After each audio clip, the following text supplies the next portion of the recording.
It's Spiegel and Parkins and Can't Do It on the score. Let's go to, excuse me, Matt. Yes. You're on Spiegel and Parkins. Thank you, Danny. What? Oh, sorry. Yeah, no. Matt on line 2. Got it. He's in Indiana. Matt, hey, who's guys, your question thanks for? Taking my call. You got it. This is for Parkins. Yep. You have a house fire. Your wife, kid, and mother are in the house. You only have time to save 2. Who are you saving? Wife, kid, and mother. Now, the kid is theoretical right now. Yeah, I don't have a kid, so I guess the wife and mother get saved, but I'll answer your question and play along. Wife, kid, and mother are in there.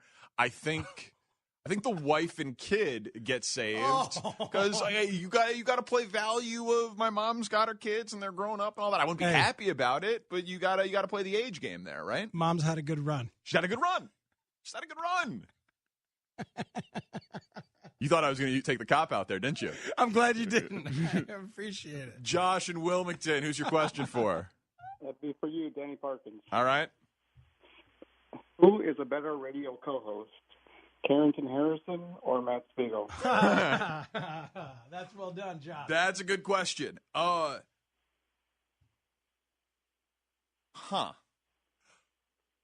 Stalling. You know what's tough about that question? There's a few things that are tough about it. Is that Spiegel's right in front of you? Yeah, that's the tough part about the question.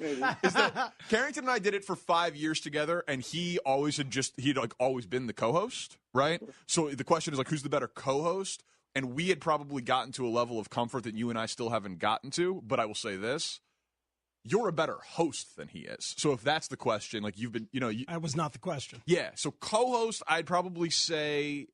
Where we were there, it was him, but I don't look at you and I are host and co-host. So you're a better radio host. He was probably a better co-host. So I guess that answers the question. Better co-host him, better host you. All right, we're going to talk about this later. Yeah, that's totally fine. Uncomfortably. That's totally fine. Joe in Schaumburg. Joe, you're on Can't Do It. That question sucked. Question for Spiegel. Yes, Joe. Last week, you guys were talking about when you went to Ireland and how that was the greatest situation you have been part of because of your job. Parkins quickly said that there was something better for you, and you kind of blew it off quickly. What was better than Ireland? Wow, that is a phenomenal. That's how the game is played. That you are a poster boy for how the game is played, Joe. You listen to the show, you find little instances where you find out we bit our tongue, and then you call us on it during Can't Do It and see if you get the answer. I don't know if he's going to answer the question, Joe, but that is a great question. That is a phenomenal catch by you. There is one experience that because of radio, well, it's because of other things too, but and I know Danny's already judged me that I won't share this. Yeah, I've pressured you to share it before. Can't do it. Oh! So weak. Can't do it. Can't do it. Can't do it. I just disagree with why I know. you won't share it. I know. It's up to me, though, isn't it? Of course. You know what, though? I'm happy that Joe won the prize. He deserves a prize. That's how the game is supposed to be played. Yeah, that's why I did it. That's why I did it. Oh, yeah. That's why you did it. That's why I didn't answer. That's why you did it. Wow. Steve in Crestwood. You're on. Hey, my original question was for you, but I'm gonna give it to Spiegel so I have a chance of winning the prize. If I'm willing to kill my mom, yeah, all right. Smart. A couple weeks ago, Shane was talking about if he wanted to fight Jason Goff. My question is, who would you root for, not who do you think would win? Well, who would you root for? Who would I root for? In the cage match between Shane Reardon and Jason Goff? Correct. Oh, I know my answer. That's why I didn't pick you. Yeah. Yeah, I'd root for Shane. Really? What? I'd root for Goff. That's interesting. One of my favorite feuds at the station that I don't understand is Goff towards Shane, and so I feel like if he won the fight, it would only exacerbate it. I don't really know the backstory. Is there real feud there? Is there genuine feud there? No, I don't think so. No, I think Jason's just doing a bit. No, so do I, but I enjoy it, and I feel like the bit would continue and be ratcheted up even more if he won. So I was going for Jay there. All right. I think Shane needs more things in life. Gotcha. I worry about Shane. So it's a pity vote. Yeah, I want good things for Shane. Oh man, plus he's not shacked up yet, is he? Right, Shane. He's got to protect the features, make sure he doesn't get his ass kicked too hard. Think someone wants to attach themselves to that right now? It's coming from Campy.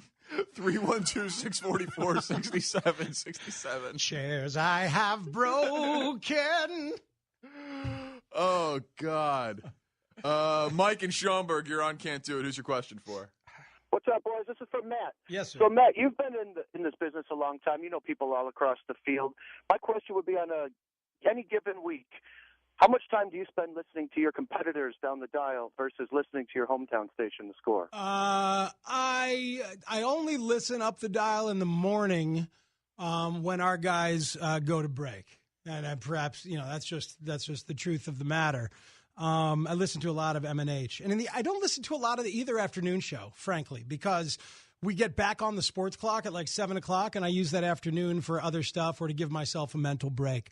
But I flip around much like some of our listeners do, I think, in that afternoon slot. Although there's certain stuff that B&G do that I never leave for. But, truth be told, so how much up the dial during the course of a week? 2 hours, something like that. Let's go to Ben in Romeoville. Ben, you're on Can't Do It. Who's your question for? And multiple people, yes, pointing out that now I have killed off my mom and my dad during separate score segments. Yeah. Oh, Thanksgiving is pleasant. Go ahead. Hello? Yes. This is for Speak. Yeah. You guys recently got some new management. Yes, sir. And I was wondering which one of your new superiors is the least qualified for the position that they're in. I'm just going to handle this for you. Can't do it. Can't do it. Can't do it. I'm going to just handle that for you. Congratulations. I'm not even saying that you have an answer. I don't know how I'd answer that question. I just know. Can't do it. Can't do it. I can only think of like 3 of them, and I think I've only met 2 of them. And yeah, that's good job. Yeah, you're welcome. Well chosen. You're welcome. Probably should have done that another time or 2. Good God.